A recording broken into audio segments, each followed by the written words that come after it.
All right, for this lesson, we are going to be addressing two skills. One skill is looking to see where E comes from. We know E is a constant equal to about 2.718, but we kind of just took it for granted, well, that is what it is without where that number comes from. So one of the ways you can illustrate where E comes from is to type in increasingly larger values of n into this expression right here. So what the first thing is asking us to do is to complete this table, and we want our answers rounded to 5 places. So we're going to plug 1 into that expression, 10 into that expression, 100 into that expression, etc. A few different ways we can make that happen. One of the more efficient things we can do is we can go to y equals, and we can type that function in. So open parentheses, 1 plus 1 divided by x, close parentheses, raise it to the x power, go to our table setup and put on ask auto, go to the table, get rid of these things, and we'll type in x is 1, x is 10, 100, 1,000, we want 4 zeros, 1, 1, 2, 3, 4, 1, 1, 2, 3, 4, 5, 1, 1, 2, 3, 4, 5, 6. All right, now when you're working in this window here, we're only seeing 4 decimal places. We want 5. So what we can do is put the cursor on the number itself, and then it gives us the full number down there. Well, no matter what, that's just 2. And then this one will be 2.5937. That's 1, 2, 3, 4. We need one more decimal place. That's a 4. And then work your way down, making sure they're all rounded off to 5 places. So the remainder of this list looks like this.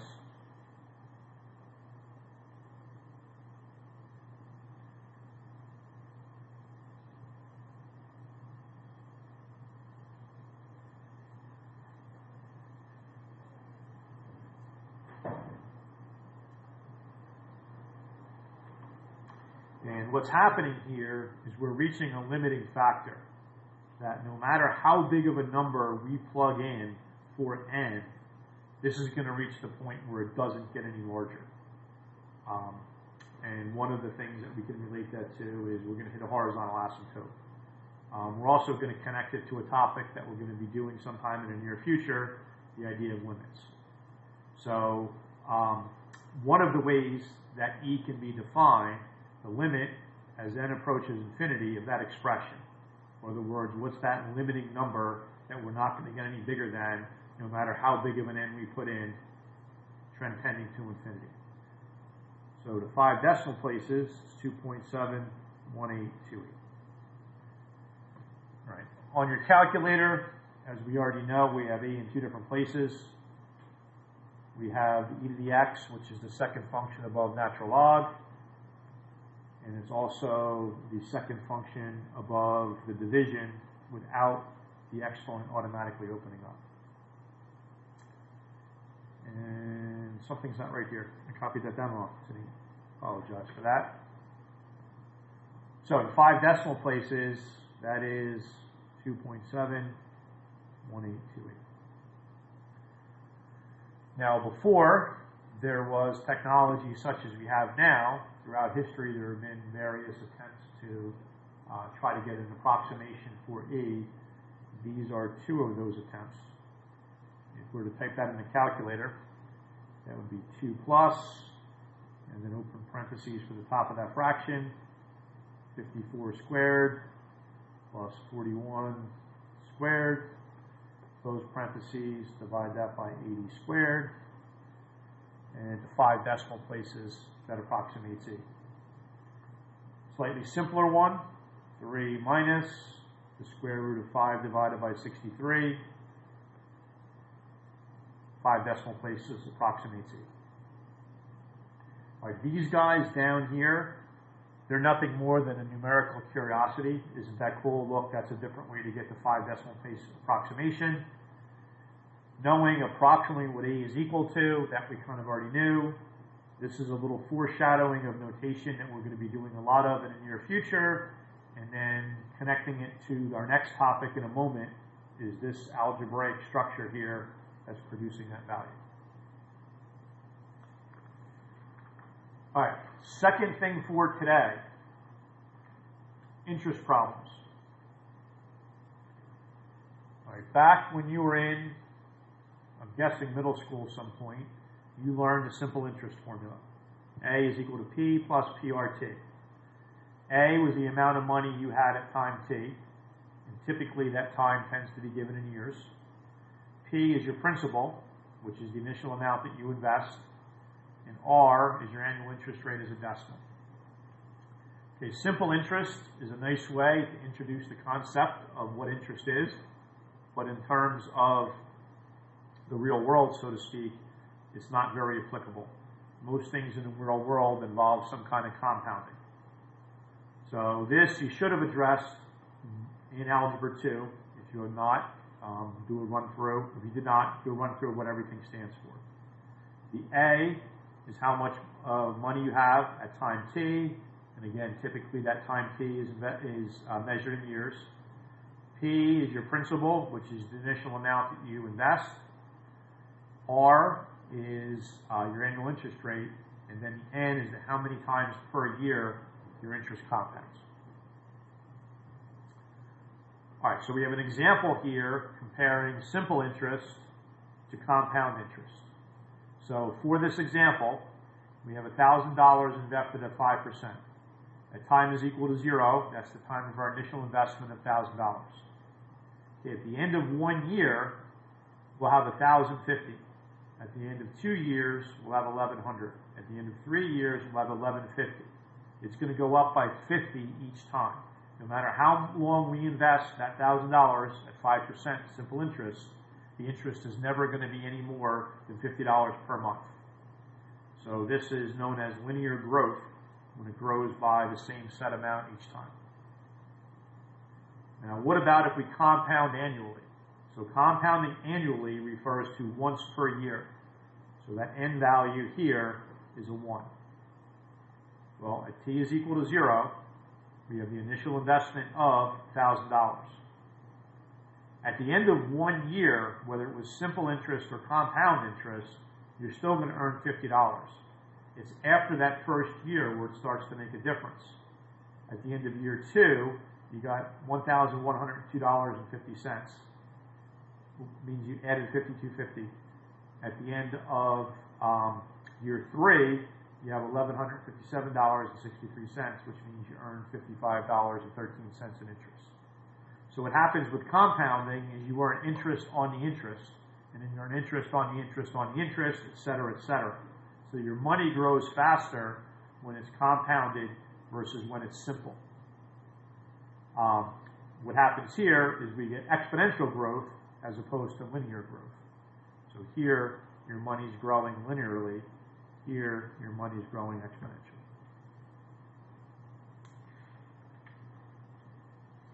Okay, next, we have a set of examples where we're investing $10,000 at 5% for 7 years. And what we're going to do is look to see, as the number of times per year you compound, what does that do to our money? So if you compound annually, you would make, your balance would be just over $14,000. Semi-annually means you have an end value of 2. You'd have that much money. Quarterly is 4 times per year, end value of 4. Monthly, 12. Weekly, 52. Daily, we'll assume a non-leap year, 365. And then hourly, there's 8,760 hours in a year. Minutely, there's 525,600 minutes in a year. Secondly, there are 31,536,000 seconds in a year. Now, if you look at the differences, compounding semi-annually versus annually is an additional $58. Compounding quarterly versus semi-annually is another $30. Monthly versus quarterly is another 20. Weekly versus monthly, another little less than 8. Daily versus weekly, about $2 difference. Hourly versus daily, 32 cents. Minutely versus hourly is only a difference of 2 cents. Now this last one is actually starting to get into a calculator round-off error. Dividing by such a decimal, by such a big number, and then raising it to such a large exponent, your calculator is not as precise as we'd like it to be. This number actually shouldn't have gotten any bigger than that. That's a quirk of our calculator in terms of not being able to handle that many digits. What we would need to get the actual answer would be something known as an extended precision package, which would have to be something like computer software based. So we get that idea again of no matter how many times more we compound, what if we compound 10 times per second, 1,000 times per second, 1,000,000 times per second? We're not going to get any more money. We reach that point where it doesn't matter how many more times you compound, the amount of money you're going to make is going to be capped. So what happens is we get continuously compounding interest. That compounding interest formula has now morphed into this. We're going to use the PERT formula.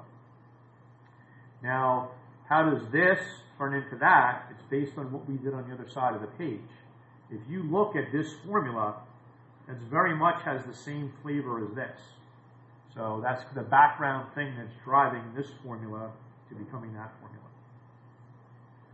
So as far as what you're responsible for on quizzes and tests, you are responsible to know that compounding anything other than continuously requires you to use this formula. Compounding continuously requires you to know that. Because of what we know as far as solving exponential equations, any variable within this equation is fair game for them to ask you to solve for. Any variable within this equation is fair game for them to ask you what to solve for.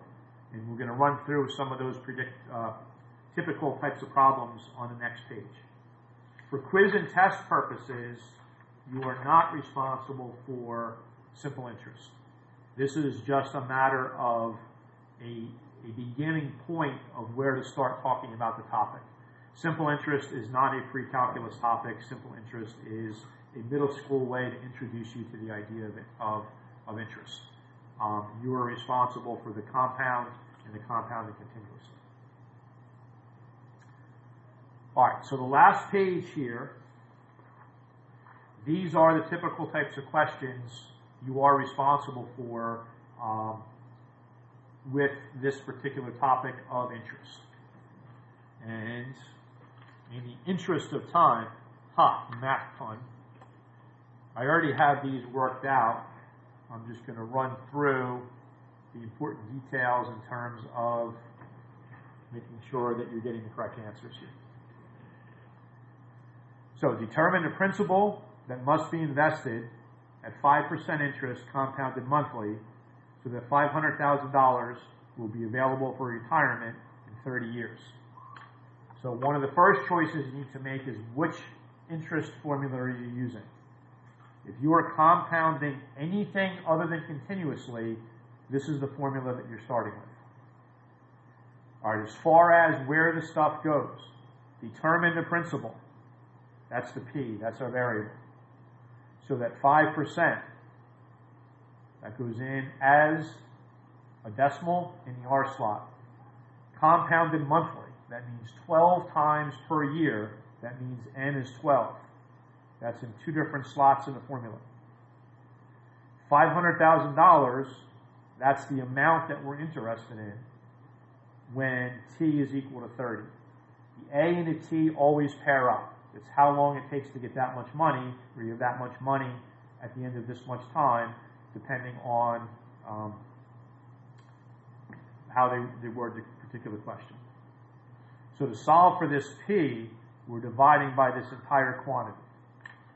Several things you could do on your calculator in order to make that happen. My personal preference is I'm going to get this value first. 1 plus 0.05 divided by 12. I'm going to hit enter. And then I'm going to raise that to the 12 times 30 power. So that's one way to get that red box worth of material. We want to avoid intermediate rounding whenever possible here, which is pretty much always. There's no reason to do intermediate rounding with any of these problems. That needs to divide into 500,000. So I'm going to do 500,000.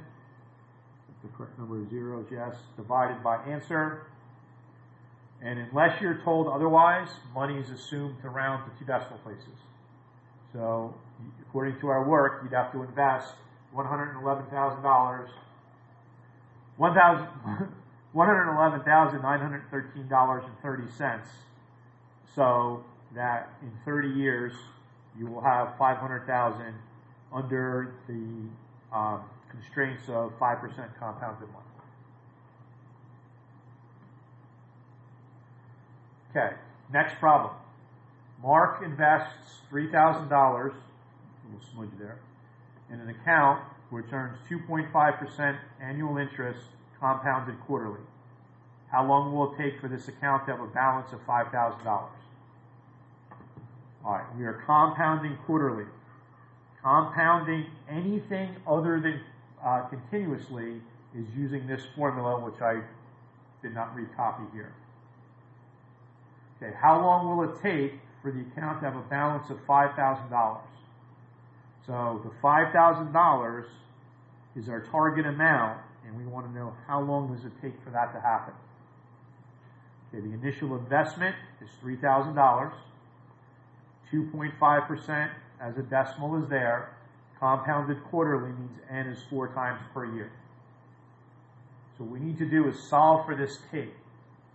All right, another calculator set of keystrokes that can make this a little bit nicer is that 1 plus 0.025 divided by 4, that's the base. So what I'm going to do is, to avoid having to recopy that and type it in as part of like multiple other things in the calculator, is I'm just going to get that value and store it in my calculator. So 1 plus 0.025 divided by 4. It's about, actually that's not that bad of a decimal, 1.0625, but still kind of messy to copy that over and over again for paper pencil calculations, or when we're trying to type in the final answer. I'm going to hit STO, which stands for store. I'll put it in alpha A to put it anywhere you want. Alpha A is alpha, where's A at? Right there. Enter. So anytime we want to refer to what that value is, we just type in alpha A. All right, so I'm going to recopy the equation, did a little bit of math here, divide both sides by 3,000, the zeros cancel, we get 5/3. I'm replacing that base with A to the 4t. Now I need to take the log of both sides. You can use log base, anything you want. I decided to use ln. So the natural log of 5/3 equals the natural log of A to the 4t. Bring the 4t in front. And then we can divide by 4 ln of A. And that gives us the t.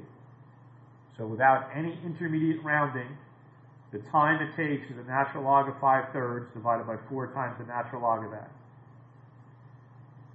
So, natural log, 5/3, divide that by the quantity, 4 ln, alpha A, and we're looking at about 20.5 years in order for that to happen.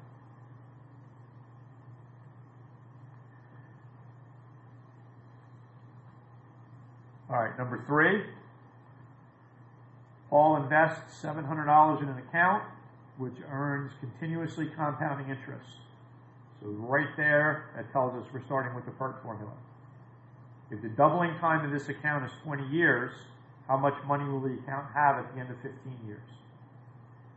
All right, so doubling time means how long does it take for your money to double? So if your initial investment is $700, doubling is $1,400.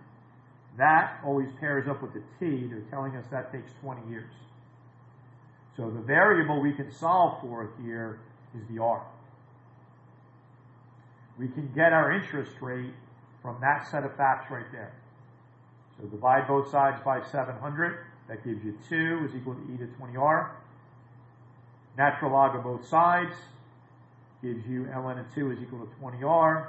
Divide by 20. And we don't want to do any intermediate rounding with any of these problems. So we're going to store that value. We're going to go ln of 2 divided by 20.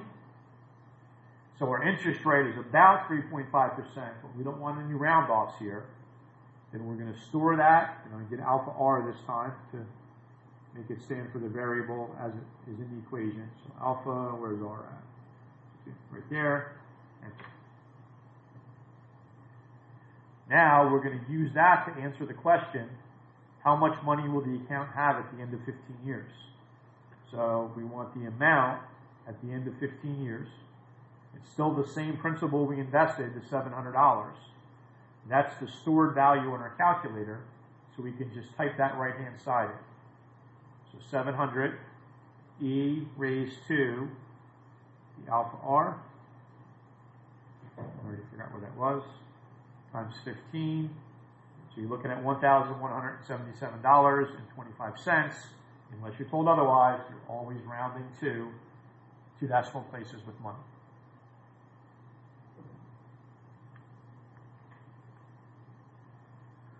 All right, last example with this stuff. How long will it take for an initial investment to double in value if it earns 3% annual interest compounding continuously? So compounding continuously, that means you're using perp.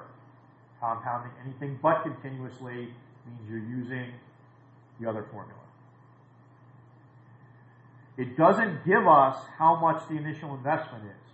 And it turns out for doubling time that you don't need to know. Whatever P is, double it is twice P. The interest rate is 3%, and we're looking to see how long does it take for that to happen. Because if this is P and 2P, no matter what, the first step is to divide by P, no matter what, that turns out to be a 2. Whether it's 700, 1400, like in the previous example, or 50, 100, or 10 million, 20 million, doesn't matter, you're always going to end up with a 2 over there. So to solve this, natural log of both sides, divide by the 0.03. That is the final answer. We don't need to be storing that for anything else. We're looking at about 23.1 years. Now, when your answer is time, like it was here and here, for quizzes and tests, as always, it will be specific of what to round to for the final answer. If not, round to something reasonable, but the 1 decimal place for years typically is a reasonable amount to be rounding to. All right, I think that wraps up what you need to know for today's lesson.